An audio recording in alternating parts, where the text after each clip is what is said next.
श्रद्धा रेसिपीमध्ये आपलं स्वागत आहे। आज आपण करणार आहोत उडीद डाळीचे भजे। त्याच्यासाठी मी 1 वाटी उडीद डाळ घेतलेली आहे। आता आपण ही डाळ स्वच्छ धुवून घेऊ। आपली डाळ धुवून घेतलेली आहे। आता आपण या डाळीमध्ये पाणी टाकू आणि ही डाळ 4 ते 5 तासासाठी भिजत ठेवून देऊ। आपली डाळ भिजलेली आहे, तुम्ही पाहू शकता। ही डाळ मी 5 तास भिजू दिलेली आहे। आता आपण हिच्यातलं पाणी पूर्ण निचरून घेऊ। मी पाणी पूर्ण निचरलेलं आहे, तुम्ही पाहू शकता। आता मी ह्याला मिक्सर मध्ये बारीक करून घेते। मिक्सरचं भांडं घेतलेलं आहे, त्याच्यामध्ये आता आपण ही डाळ टाकून घेऊ। डाळ बारीक करते वेळेस ह्याच्यामध्ये अजिबात पाणी टाकायचं नाही आहे। न पाणी टाकताच ही डाळ काढायची आहे।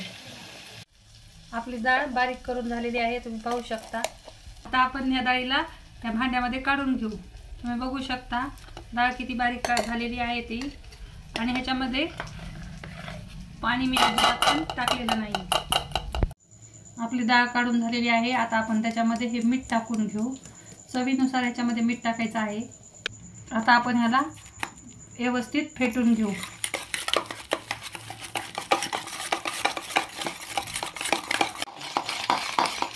ही डाळ अशी पूर्ण हलकी होस तर आपल्याला फेटायची आहे।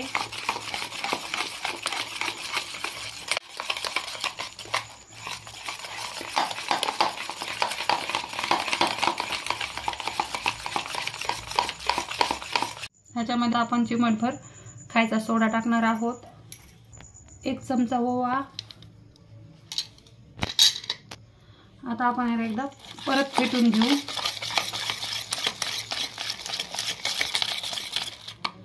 थोडंसं आपण ह्याच्यामध्ये पाणी टाकणार आहोत, किंचित 2 चमचे।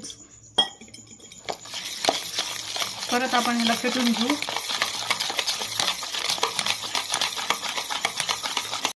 एक चमचा लाल तिखट, हळद, आबडधोबड ठेचलेला लसूण, कोथिंबीर,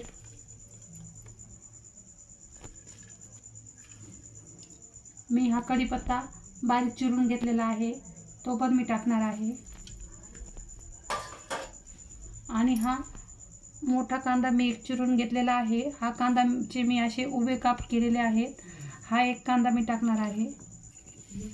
आता आपण ह्याला सगळं एकत्र करून घेऊ।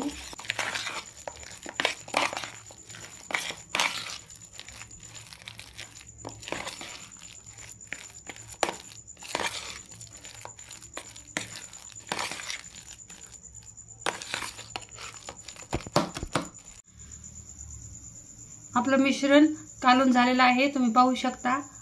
आता आपण याचे भजे करून घेऊ। हे भजे खायला खूप पौष्टिक असतात। आपलं तेल तापलेलं आहे, तुम्ही पाहू शकता।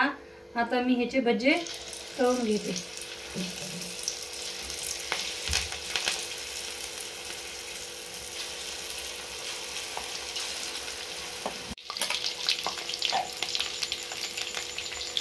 भजे असे मंद आचेवरच तळायचे आहेत,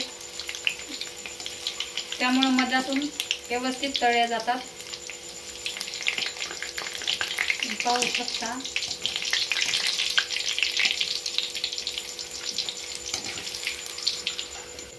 आपले भजे तळलेले आहेत, तुम्ही पाहू शकता। आता आपण अशाच प्रकारे सर्व भजे तळून घेऊ। आपले भजे तळून तयार आहेत, तुम्ही पाहू शकता। त्याच्यासोबत मी मिरच्या पण तळलेल्या आहेत। तुम्हाला जर माझा व्हिडिओ आवडला असेल तर माझ्या व्हिडिओला लाईक करा, शेअर करा आणि माझ्या चॅनलला सबस्क्राईब करा। धन्यवाद।